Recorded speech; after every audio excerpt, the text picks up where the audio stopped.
ఆంధ్రప్రదేశ్లో 2018 group 1 mains కథ ఇక కంచికి చేరలేదు. మూల్యాంకనంలో అక్రమాలు జరిగాయని నిర్ధారణ కావడంతో హైకోర్టు ఈ పరీక్షను రద్దు చేసింది. మరోసారి పరీక్ష నిర్వహించి 6 నెలల్లోగా అభ్యర్థులను ఎంపిక చేయాలని ఆదేశించింది. ఇది జరిగి 9 నెలలు కావస్తోంది. అయినా ఇప్పటి వరకు పట్టించుకున్న నాథుడే లేడు.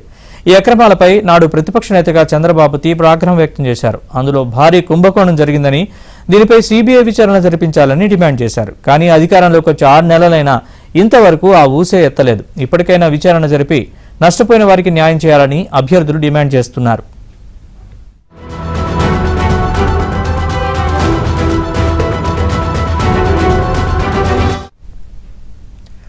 రెండు 2018లో అప్పటి టీడీపీ ప్రభుత్వం 164 పోస్టులతో గ్రూప్ 1 నోటిఫికేషన్ జారీ చేసింది. 2019 మే 26న ప్రిలిమ్స్, 2020 డిసెంబర్ 14 నుంచి 20 వరకు మెయిన్స్ నిర్వహించారు. 6,807 మంది అభ్యర్థులు మెయిన్స్ రాయగా వారిలోంచి 326 మందిని ఇంటర్వ్యూలకు ఎంపిక చేశారు. ఇక్కడే ఏపీపీఎస్సీ నిబంధనల్ని ఉల్లంఘించింది. మెయిన్స్ సమాధాన పత్రాలని మాన్యువల్ విధానంలో మూల్యాంకనం చేస్తారని నోటిఫికేషన్లో పేర్కొన్నారు. కానీ అందుకు విరుద్ధంగా కోవిడ్ కారణంగా చూపుతూ డిజిటల్ విధానంలో మూల్యాంకనం చేశారు. దీన్ని అభ్యర్థులు హైకోర్టులో సవాల్ చేయడంతో మాన్యువల్ విధానంలోనే మూల్యాంకనం చేయాలని కోర్టు ఆదేశించింది.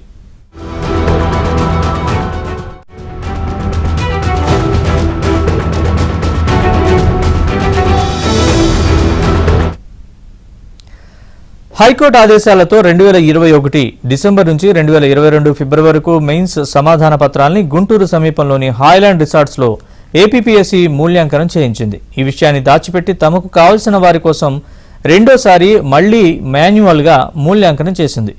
ఈ 2 మూల్యాంకనాలకు ఫలితాల్లో ఏకంగా 62% తేడా వచ్చింది. డిజిటల్ మూల్యాంకనం చేసినప్పుడు ఎంపికైన 202 మంది పేర్లు మాన్యువల్ మూల్యాంకనం ఫలితాల్లో కనిపించలేదు. ఇదే అభ్యర్థుల్లో అనుమానాల్ని పెంచింది. ఆరా తీయడంతో 1కి 2 సార్లు మూల్యాంకనం చేయించారని తెలిసింది.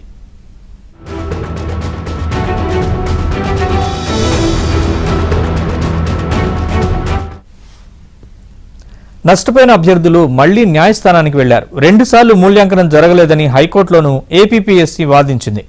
హాయ్లాండ్ రిసార్ట్స్లో మూల్యాంకనానికి చేసిన ఏర్పాట్లు, అందుకు చెల్లించిన బిల్లులు, పోలీస్ భద్రత కోసం రాసిన లేఖలు అన్ని అభ్యర్థులు హైకోర్టు ముందుంచడంతో న్యాయస్థానం మెయిన్స్ మొత్తం రద్దు చేస్తూ మార్చి 13న తీర్పు వెలువరించింది. తాజాగా మెయిన్స్ నిర్వహించి నిబంధనలకు అనుగుణంగా మూల్యాంకనం చేయాలని కూటమి ప్రభుత్వం ఏపీపీఎస్సీని ఆదేశించింది. ఎంపిక ప్రక్రియను 6 నెలల్లో పూర్తి చేయాలని తేల్చి చెప్పింది. ఈ తీర్పుపై అప్పటి వైసీపీ ప్రభుత్వం, ఏపీపీఎస్సీ హైకోర్టుకే అప్పీలుకు వెళ్లాయి.